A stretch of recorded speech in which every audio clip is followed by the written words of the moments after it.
Welcome back to the channel. Today we continue the story of Lost End, a world of absurdity, tragedy, and sharp social satire. Let's dive into what unfolds in this chapter. Beneath the dim glow of a campfire, the sparks flickering against the dark forest canopy.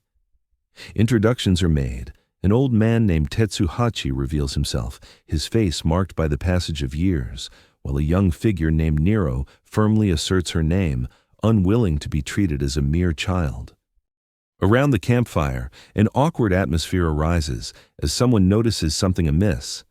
Attention is drawn to the makeshift clothing, stirring discomfort among the group. Shocked glances and uneasy expressions surface, highlighting the fragile bonds just beginning to form between them.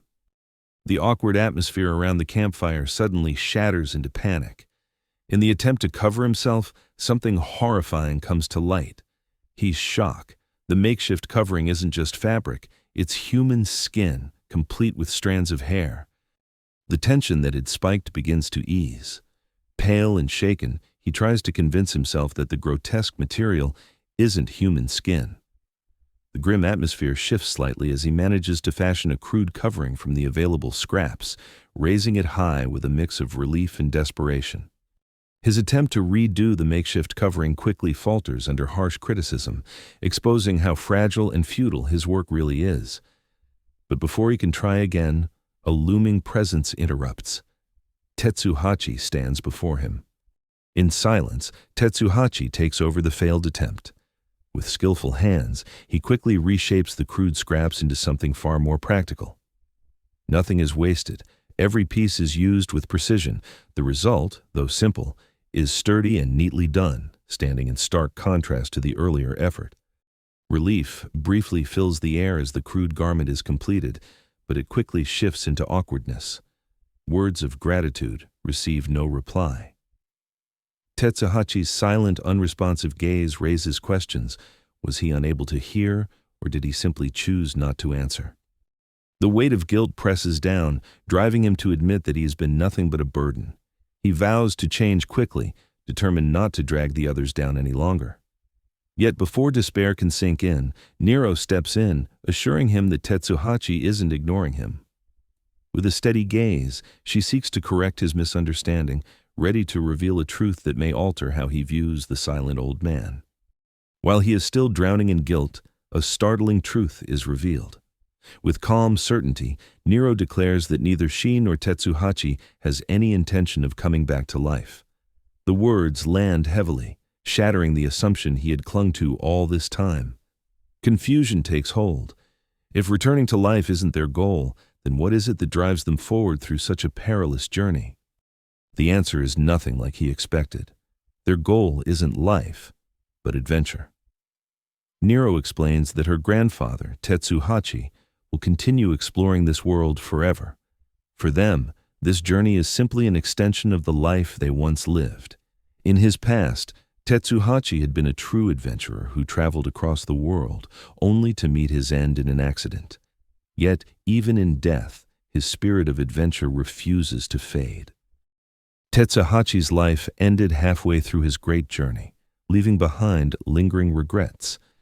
Yet, the world he now inhabits turned out to be even harsher and more mysterious than the realm of the living. It is an unforgiving place, filled with endless unknowns. But for an adventurer, it is nothing short of paradise. Here, challenges never cease, and the spirit of exploration finds eternal purpose. Tetsuhachi chose to remain in this strange world, preferring its endless mysteries over the chance to return to life.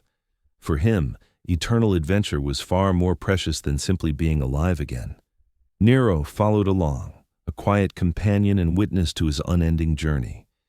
Yet, to him, his choice seemed abnormal, forsaking life itself for a land of danger and uncertainty. Nero reveals a shocking truth. Tetsuhachi, the old man, has stayed in this world for far too long, and now he must pay the price. His body is slowly changing, transforming into something beyond human. He's on the verge of becoming an end human, a terrifying form born from lingering too long in the realm of the dead.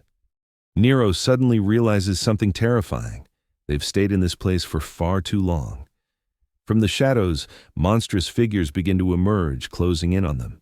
With a tense expression, Nero warns them to hurry before it's too late. From the darkness of the forest, horrifying creatures emerge. Their bodies resemble humans, but their faces and movements are twisted beyond recognition. They are the end humans, distorted beings born from souls trapped in this world for too long. The atmosphere turns suffocating as the creatures unleash their terrifying screams. With eyes burning with determination, Tetsuhachi raised his weapon and leapt forward without hesitation. His frail-looking body radiated overwhelming strength as he struck the ground with a thunderous crash. In an instant, the darkness of the forest echoed with the clash of steel and the screams of the end humans. That night, an unavoidable battle had begun. And that's the end of today's chapter. What do you think?